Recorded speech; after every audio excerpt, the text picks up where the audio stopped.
Mi nombre es Mateo Martínez y crecí en una casa donde la balanza del afecto siempre pareció inclinarse hacia un solo lado. Éramos 4, mis padres, el señor y la señora Martínez, mi hermana menor, Laura, y yo. Desde que tengo memoria, Laura fue el sol alrededor del cual giraba el universo familiar. Era la niña de sus ojos, la promesa cumplida, la encarnación de todas sus esperanzas. Yo, en cambio, era más bien una sombra, una presencia que completaba el cuadro familiar pero que rara vez ocupaba el centro de atención. Mis padres regentaban la Clínica Martínez, un pequeño pero respetado centro médico en nuestra ciudad. Era el legado de mi abuelo paterno y el orgullo de la familia. Se esperaba, casi se decretaba, que Laura siguiera sus pasos. Desde pequeña, la vestían con pequeñas batas blancas de juguete, le regalaban estetoscopios de plástico y cada logro suyo, por minúsculo que fuera, se celebraba como un presagio de su brillante futuro en la medicina. Laurita tiene manos de cirujana, decía mi madre con una sonrisa radiante si mi hermana lograba armar un rompecabezas simple. Es tan inteligente, seguro será la directora de la clínica algún día, afirmaba mi padre, hinchado de orgullo. Yo, por mi parte, me esforzaba en silencio. Era un buen estudiante, obtenía calificaciones sobresalientes y participaba en actividades extracurriculares. Anhelaba una mirada de aprobación, una palabra de aliento que se sintiera genuina, no una comparación velada con mi hermana. Pero mis logros eran recibidos con una indiferencia cortés, a veces incluso con un dejo de fastidio, como si mi esfuerzo fuera una molestia innecesaria. Si sacaba un 10, la respuesta era un escueto "qué bien, Mateo". Si Laura sacaba un 8, había fiesta en casa. Recuerdo una vez, en la primaria, gané el primer lugar en un concurso de ciencias. Llegué a casa con mi medalla y mi diploma, esperando al menos una felicitación. Mi madre lo miró de reojo mientras hablaba por teléfono. «Ah, qué bueno, hijo. Ponlo por ahí. Oye, Laura acaba de dibujar un corazón perfecto, deberías verlo». El corazón perfecto de Laura opacó mi medalla. Esa noche, mientras cenábamos, mi padre comentó: «Mateo, no te esfuerces tanto en esas cosas. Lo tuyo no es la ciencia, es mejor que te concentres en algo más práctico».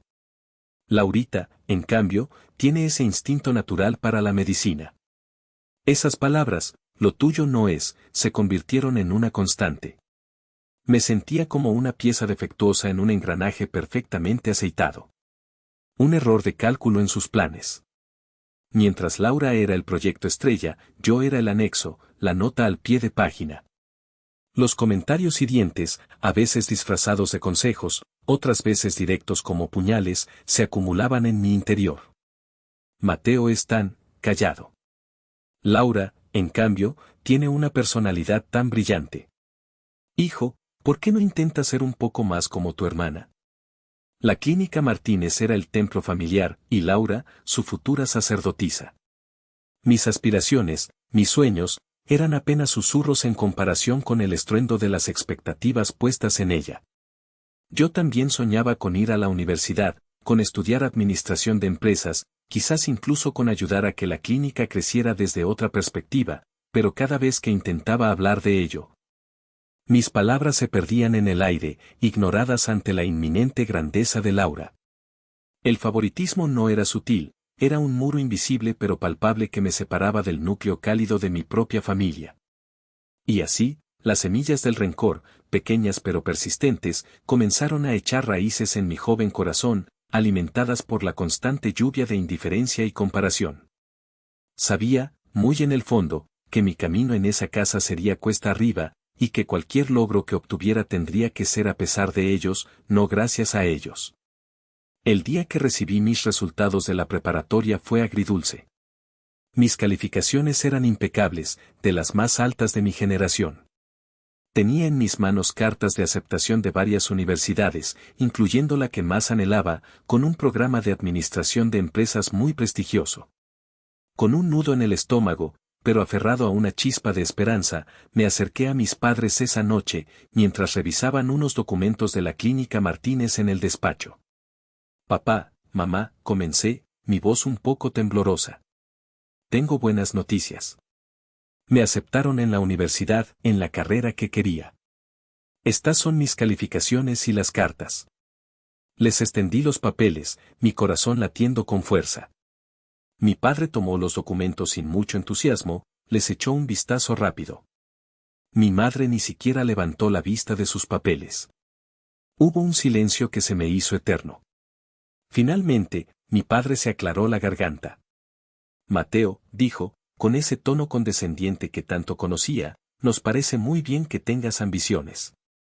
Pero ha llegado el momento de que aprendas a ser independiente.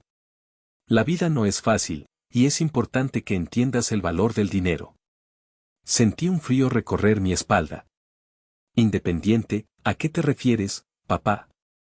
Nos referimos, intervino mi madre, ahora sí mirándome, pero con una frialdad que helaba, a que no vamos a pagar tu universidad. Ya eres un hombrecito. Consigue un trabajo, ahorra, pide un préstamo. Así es como se forja el carácter. Las palabras me golpearon como un mazazo. Pero, ¿y Laura?, pregunté, mi voz apenas un susurro. Sabía la respuesta, pero necesitaba oírla. Mi padre sonrió, una sonrisa que no llegó a sus ojos. Ah, lo de Laurita es diferente. Ella tiene un talento especial, un futuro brillante en la medicina. Por supuesto que cubriremos todos sus gastos. Ya la inscribimos en la mejor universidad privada de medicina del país, aunque sus calificaciones no fueran tan espectaculares como las tuyas. Pero ella tiene el don, Mateo, algo que el dinero no puede comprar, pero sí puede ayudar a pulir. La injusticia era tan flagrante, tan descarada, que me quedé sin aliento. Están diciendo que porque ella tiene el don, merece todo, y yo, que me he esforzado, que he obtenido resultados, debo arreglármela solo. No lo veas así, Mateo, dijo mi madre, con una falsa dulzura. Es por tu bien. Además, seamos honestos, hijo. Tú siempre has sido, bueno, digamos que una inversión más riesgosa. Laura es una apuesta segura. Mi padre asintió, como si mi madre hubiera pronunciado la verdad más absoluta. Fue entonces cuando la frase fatídica salió de la boca de mi padre, la que se grabaría a fuego en mi memoria: considera esto una oportunidad para demostrar que no eres un producto defectuoso, Mateo. Si realmente vales algo, saldrás adelante solo. Producto defectuoso. Esa fue la gota que derramó el vaso. Una rabia fría y una tristeza profunda me invadieron. Ya no había nada que decir. No iba a suplicar, no iba a humillarme más. Asentí lentamente, mis ojos fijos en ellos, grabando sus rostros impasibles en mi mente. Entiendo, dije, mi voz sorprendentemente firme. Entiendo perfectamente. Esa misma noche, mientras todos dormían, empaqué una pequeña maleta con lo esencial. No era mucho. Dejé sobre mi cama una nota escueta: gracias por la lección de independencia. La aprenderé. No me despedí. No había nada que despedir. Salí de esa casa con el corazón roto, pero con una determinación férrea. Si era un producto defectuoso, les demostraría de qué estaba hecho ese defecto. Los primeros días fueron un infierno. Dormí en albergues, comí lo más barato que encontré.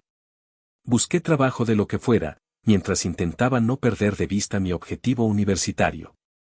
Fue durante esos días oscuros que comencé a hacer algo que nunca imaginé: empecé a grabar, con el viejo teléfono que tenía, algunas de las llamadas que hacía a casa, o las pocas veces que me los encontraba y volvían a humillarme.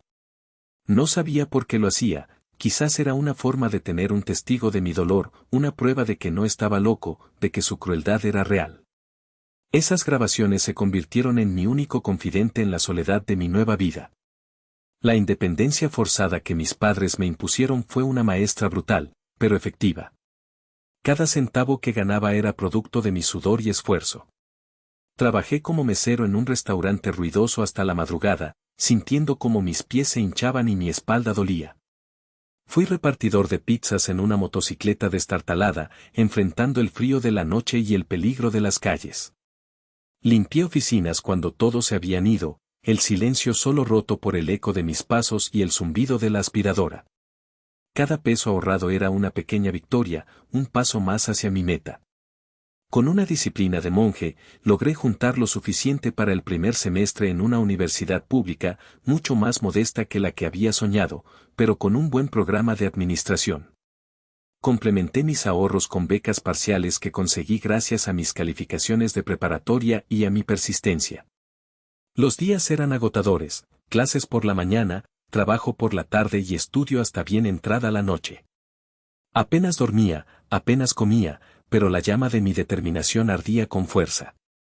Fue en uno de esos pasillos universitarios, entre el bullicio de estudiantes y el olor a libros viejos, donde conocí a Sofía. Ella estudiaba nutrición y compartía la misma pasión por el trabajo duro y la excelencia. Era inteligente, con una sonrisa que iluminaba cualquier habitación y una mente empresarial aguda. Nos hicimos amigos rápidamente, compartiendo apuntes, sueños y las dificultades de ser estudiantes con pocos recursos. Pronto, la amistad se transformó en un amor profundo y sincero. Sofía vio en mí no al producto defectuoso que mis padres describían, sino a un hombre con potencial y un corazón noble. Ella se convirtió en mi ancla, mi inspiración y mi socia. Juntos, mientras aún estudiábamos, identificamos una necesidad en el mercado. Muchos hospitales y clínicas, a pesar de su importancia, ofrecían a sus pacientes y personal una alimentación deficiente, insípida y poco nutritiva. Sofía, con sus conocimientos de nutrición, y yo, con mi creciente entendimiento de la administración y la logística, vimos una oportunidad. Soñamos con crear un servicio de catering especializado, que ofreciera comidas de alta calidad, balanceadas y deliciosas, diseñadas específicamente para las necesidades del entorno médico. Así nació Alimentos Vitales. Comenzamos en la pequeña cocina del departamento que compartíamos, con unos pocos ahorros y mucha ilusión. Los primeros años fueron una montaña rusa. Hubo días de euforia, cuando conseguíamos nuestro primer contrato con una pequeña clínica, y días de desesperación, cuando las cuentas apenas cuadraban. Pero nunca nos rendimos. Sofía diseñaba los menús con una creatividad y un rigor científico impresionantes, y yo me encargaba de la operación, las finanzas y la búsqueda de clientes. Nuestra dedicación a la calidad y al servicio personalizado comenzó a dar frutos. Nos casamos en una ceremonia sencilla pero llena de amor, rodeados de los pocos pero verdaderos amigos que habíamos hecho. Poco después, llegó Leo, nuestro hijo, un rayo de sol que iluminó nuestras vidas y me dio un nuevo propósito. En sus ojos, en su sonrisa, encontré la familia que siempre había anhelado, un amor incondicional que sanaba las viejas heridas. Pasaron 9 años desde que salí de la casa de mis padres. 9 años de trabajo incansable, de sacrificios, pero también de crecimiento y satisfacciones. Alimentos Vitales ya no era un sueño en una pequeña cocina. Se había convertido en una empresa referente en el sector, con una reputación impecable y una cartera de clientes que incluía algunos de los hospitales más importantes de la región. Irónicamente, uno de nuestros contratos más recientes y prestigiosos era con el Hospital General González, una institución de renombre. La vida, a veces, tiene formas muy curiosas de cerrar círculos. Yo, Mateo Martínez, el producto defectuoso, era ahora el CEO de una empresa exitosa, un esposo amado y un padre orgulloso. Y estaba a punto de reencontrarme con el pasado de una forma que nunca hubiera imaginado.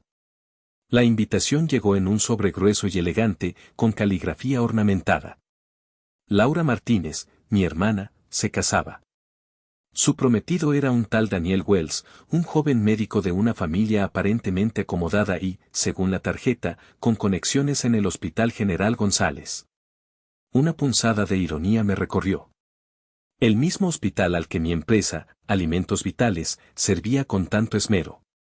Sostuve la invitación en mis manos durante un largo rato. 9 años. 9 años sin un contacto significativo con mi familia de origen, más allá de algún encuentro casual y desagradable o alguna llamada esporádica donde solo reafirmaban su desdén. ¿Debía ir? Una parte de mí quería arrojar la invitación a la basura y olvidar el asunto. Pero otra, una voz más serena, quizás la de Sofía influyendo en mis pensamientos, me susurraba que tal vez era hora. Creo que deberías ir, Mateo, me dijo Sofía esa noche, mientras Leo dormía plácidamente en su cuna. No por ellos, sino por ti. Para demostrarles, y demostrarte a ti mismo, que estás bien, que has construido tu propio camino. Además, añadió con una leve sonrisa, sería una pena perderse el espectáculo. Sus palabras resonaron. Tenía razón. No tenía nada que temer ni nada que ocultar. Así que, con una mezcla de aprensión y una extraña calma, aceptamos la invitación. El día de la boda llegó. El hotel elegido era uno de los más lujosos de la ciudad, un despliegue de opulencia que contrastaba brutalmente con los recuerdos de mis primeros años de independencia. Mientras Sofía y yo entrábamos al salón principal, elegantemente vestidos, me sentí como un intruso en una obra de teatro ajena. Los arreglos florales eran extravagantes, la música de cuerdas flotaba en el aire y los invitados lucían sus mejores galas. No tardamos en encontrarlos. Mis padres y Laura estaban cerca de la entrada, recibiendo a los invitados. Laura lucía un vestido de novia que seguramente había costado una fortuna, su rostro radiante de una felicidad un tanto artificial. Mis padres, envejecidos pero con la misma aura de superioridad de siempre. Al vernos, la sonrisa de Laura se tensó visiblemente. Mi madre abrió los ojos con fingida sorpresa, mientras que mi padre apenas nos dedicó una mirada. Vaya, siseó mi madre, su voz lo suficientemente alta como para que los que estaban cerca escucharan. Miren quién decidió aparecer. El producto defectuoso ha vuelto al redil. Oh, por Dios, ¿por qué esta cosa fea está aquí?, añadió Laura, con una mueca de disgusto apenas disimulada, como si mi sola presencia contaminara su día perfecto. Arruinarás las fotos, Mateo. Sentí la sangre subir a mi cabeza, pero la mano tranquilizadora de Sofía en mi brazo me ancló. Respiré hondo. Hola, mamá. Hola, papá. Laura, felicidades, dije, mi voz firme y serena. Solo vinimos a desearte lo mejor. Mi padre resopló. Supongo que incluso los parientes indeseables tienen derecho a una comida gratis de vez en cuando. Sofía, siempre elegante, simplemente sonrió y dijo, es un evento encantador. Les agradecemos la invitación. Mientras esta incómoda interacción tenía lugar, noté que un joven, a quien supuse era Daniel Wells, el novio, nos observaba desde una corta distancia. Su expresión era una mezcla de curiosidad y una creciente incomodidad al escuchar los comentarios de su futura familia política. No dijo nada en ese momento, pero sus ojos se encontraron con los míos por un instante, y vi una chispa de algo que no pude descifrar. La fiesta apenas comenzaba, y yo ya sentía el peso de un pasado que se negaba a permanecer enterrado. El ambiente estaba cargado, y sabía que la noche aún guardaba sorpresas. La recepción transcurría entre brindis forzados y conversaciones superficiales. Sofía y yo habíamos encontrado una mesa discreta, intentando pasar desapercibidos, aunque sentía las miradas ocasionales de mis padres y Laura, cargadas de desdén. En un momento, mientras los novios circulaban saludando a los invitados, Daniel Wells se acercó a nuestra mesa. Parecía genuinamente amable, aunque un poco nervioso. Mateo, Sofía, ¿verdad?, dijo extendiendo la mano. Soy Daniel. Gracias por venir. Felicidades, Daniel, respondí estrechando su mano. Un placer conocerte. Estábamos intercambiando algunas cortesías cuando mis padres se aproximaron, interrumpiendo la conversación.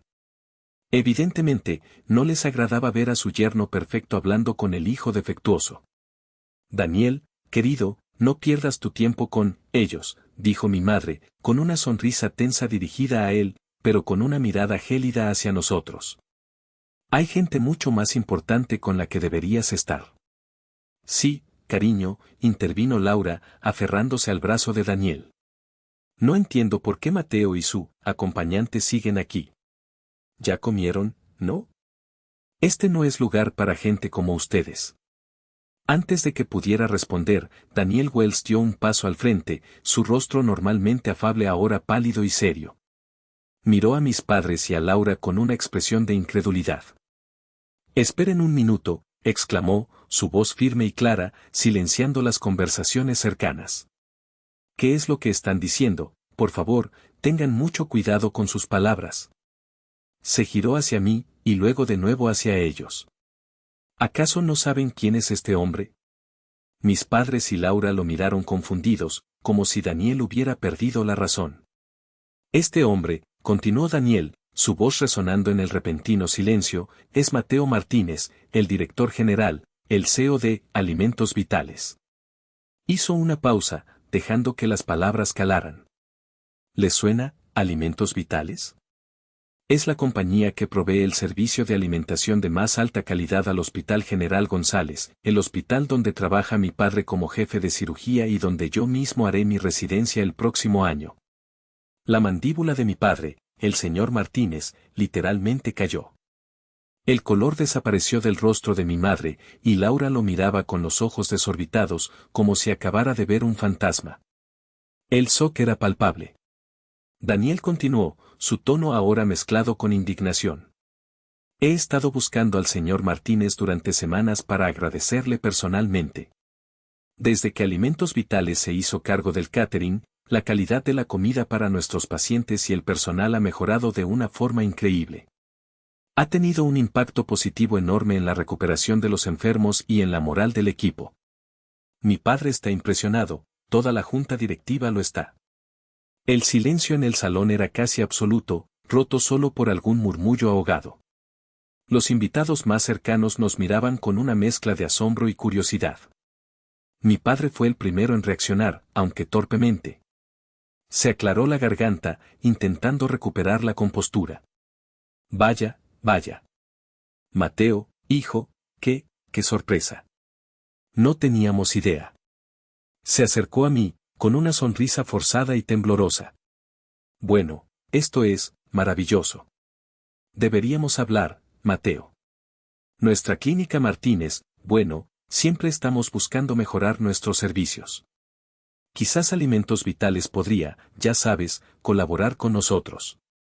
Antes de que pudiera responder a esa patética y repentina muestra de interés, Sofía, con una calma glacial, intervino.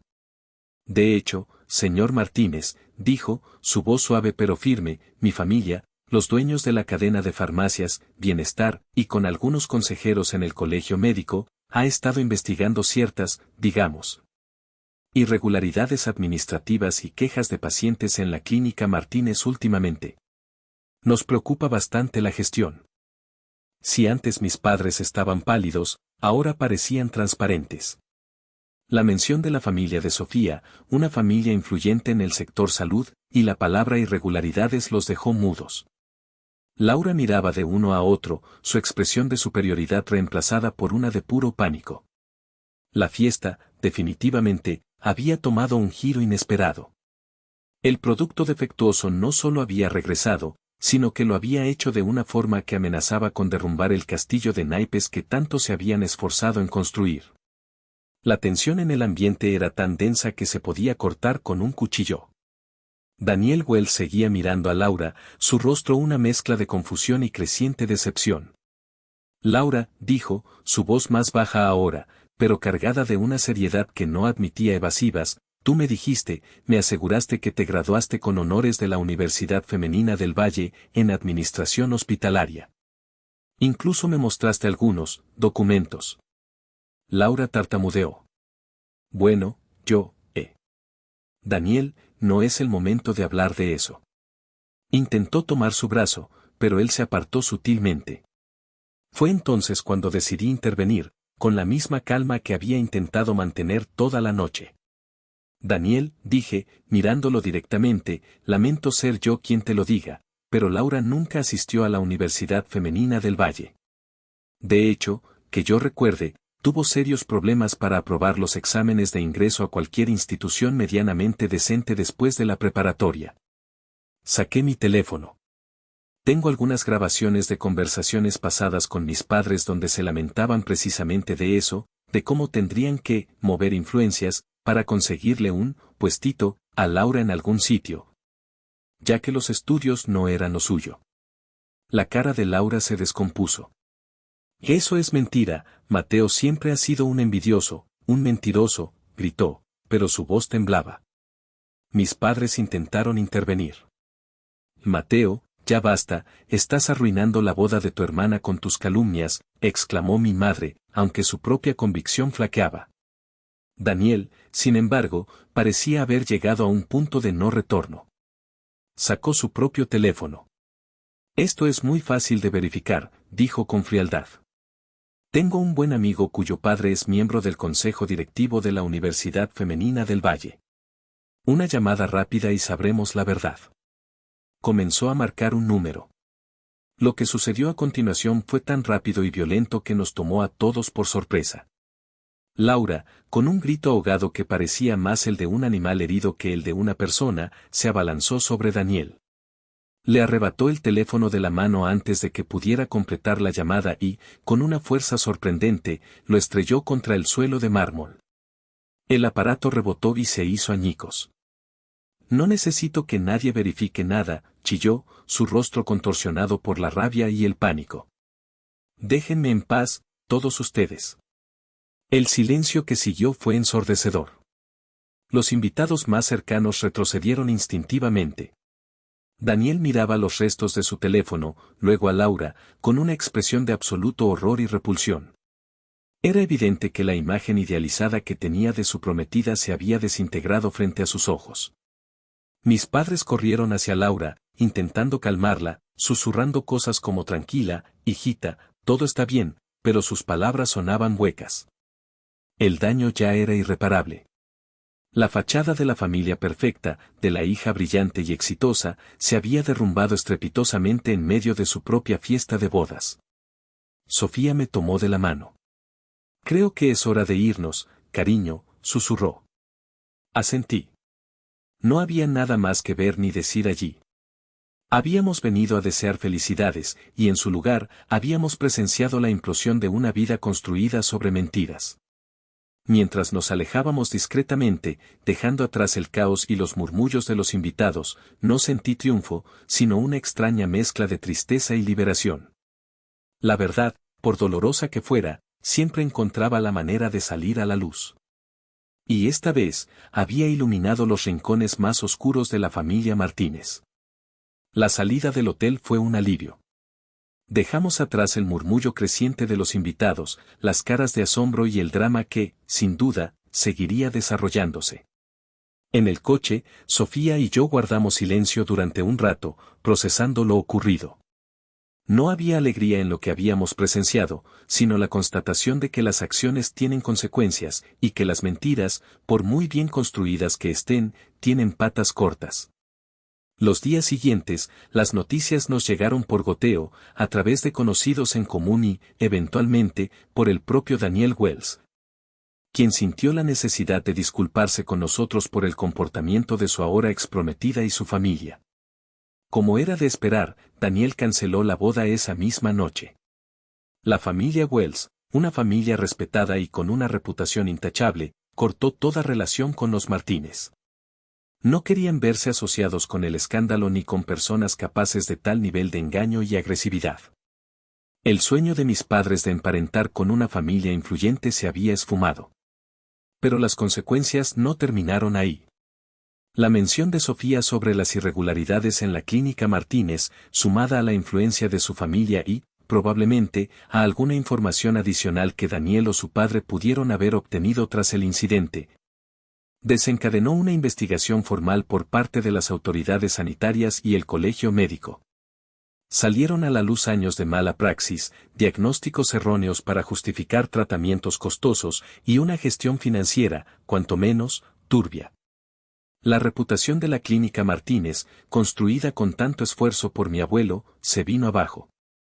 Laura, abandonada por Daniel y convertida en el hazmerreír de su círculo social, intentó buscar refugio en mis padres. Pero ellos, enfrentando sus propios demonios legales y la inminente ruina económica, no estaban de humor para consolarla. La culparon de todo, de su falta de inteligencia, de su incapacidad para mantener el engaño, de haberlo arruinado todo con su arrebato. La misma hija que había sido su adoración, ahora era el receptáculo de todas sus frustraciones. Un par de semanas después del desastroso evento, recibí una llamada. Era mi padre. Su voz, antes tan autoritaria y condescendiente, sonaba ahora débil y suplicante. Me pidió vernos. Con Sofía a mi lado, accedí. Nos encontramos en una cafetería modesta, muy diferente al lujo de la boda. Mis padres parecían haber envejecido 10 años en cuestión de días. Estaban demacrados, sus ojos hundidos y llenos de una desesperación que nunca antes les había visto. Mateo, hijo, comenzó mi madre, con lágrimas en los ojos. Estamos arruinados. La clínica, nos la van a cerrar. Tenemos deudas, juicios. No sabemos qué hacer. Necesitamos tu ayuda, Mateo, intervino mi padre, su orgullo hecho pedazos. Tú tienes una empresa exitosa. Eres nuestra única esperanza. Somos tu familia. Familia, repetí, la palabra resonando con una amarga ironía. Curioso que ahora se acuerden de ese término. Durante años, fui el producto defectuoso, el que debía ser independiente, ¿recuerdan?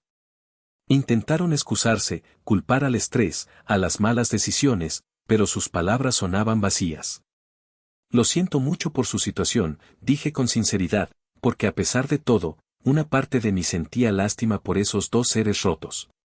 Pero ustedes me enseñaron una lección muy valiosa sobre la independencia. Me enseñaron a valerme por mí mismo, a no depender de nadie. Y la aprendí muy bien. Saqué de mi cartera un pequeño vale. Esto es un vale de comida de alimentos vitales. Es válido por un mes de comidas completas. Es lo único que puedo ofrecerles. Consideren que es mi forma de agradecerles aquella lección. Se quedaron mirando el vale, sus rostros una mezcla de incredulidad y humillación. No dije más. Sofía y yo nos levantamos y nos fuimos. Mientras caminaba hacia el coche, no sentí rencor ni deseos de venganza. Sentí paz. Una profunda sensación de cierre. La justicia poética, a veces, es más satisfactoria que cualquier revancha. Mi verdadera familia, Sofía y Leo, me esperaban en casa. Y eso era todo lo que importaba. El círculo, de alguna manera, se había cerrado. El tiempo, como siempre, siguió su curso inexorable, llevando consigo los ecos de aquel día y asentando las consecuencias de las decisiones tomadas. Laura, después del escándalo y el abandono, desapareció durante un tiempo del radar social. Las noticias que llegaban eran esporádicas y poco halagüeñas. Al parecer, sin el respaldo económico de sus padres ni las conexiones de Daniel, tuvo que enfrentarse por primera vez a la realidad del mundo laboral sin privilegios. Se decía que había encadenado trabajos temporales y mal pagados, en tiendas de ropa, como recepcionista en consultorios de segunda. Algunos afirmaban que había intentado alguna que otra artimaña para conseguir dinero fácil, pero sin el encanto ni la inteligencia para sostener sus engaños, sus intentos solían terminar en fracasos aún más humillantes. La vida le estaba enseñando, de la manera más dura, las lecciones que mis padres nunca se molestaron en impartirle, demasiado ocupados en adularla y protegerla de cualquier consecuencia. Si aprendió algo de humildad o responsabilidad, solo el tiempo lo diría, pero su brillo artificial se había extinguido por completo. Mis antiguos padres, el señor y la señora Martínez, enfrentaron la tormenta legal y financiera como pudieron. La clínica Martínez cerró sus puertas definitivamente, su nombre manchado por el escándalo. Perdieron su casa, sus ahorros y, lo más importante, su posición en la sociedad que tanto valoraban. Se mudaron a un pequeño departamento en una zona mucho menos glamurosa de la ciudad. De vez en cuando, me llegaban rumores de que intentaban conseguir trabajo como personal médico en alguna institución, pero su reputación los precedía, y las puertas se cerraban una tras otra. Vivían con lo justo, una sombra de lo que alguna vez fueron, cosechando los frutos amargos de años de arrogancia y favoritismo. Mientras tanto, mi vida florecía. Alimentos Vitales continuó su expansión, convirtiéndose en un modelo de calidad e innovación en el sector. Sofía y yo trabajábamos codo a codo, no solo como socios de negocios, sino como compañeros de vida, fortaleciendo nuestro vínculo cada día. Leo crecía sano, feliz e inteligente, rodeado del amor y la seguridad que yo nunca tuve en mi infancia. Compramos una casa hermosa con un gran jardín donde Leo podía jugar, un hogar lleno de risas y calidez, no de silencios tensos y comparaciones hirientes.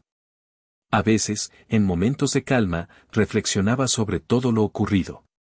El desprecio y la injusticia que sufrí en mi juventud, paradójicamente, se habían convertido en un poderoso motor. Me impulsaron a esforzarme más, a demostrar no solo a ellos, sino a mí mismo, mi verdadero valor. Pero la verdadera victoria no radicaba en su caída ni en mi éxito material. La verdadera victoria era la paz que sentía en mi corazón, la familia que había construido, la vida plena y significativa que llevaba, lejos de la toxicidad de mi pasado. Comprendí entonces el verdadero significado de la independencia. No era la cruel excusa que mis padres usaron para abandonarme a mi suerte, sino la capacidad de forjar tu propio destino, de construir tus propios cimientos, de elegir quién quieres ser y con quién quieres compartir tu vida. Era la libertad de romper las cadenas de un pasado doloroso y volar con tus propias alas. Y yo, Mateo Martínez, el producto defectuoso, finalmente había aprendido a volar. Mi vida era la prueba de que, incluso desde las cenizas del rechazo, se puede construir un imperio de felicidad y realización.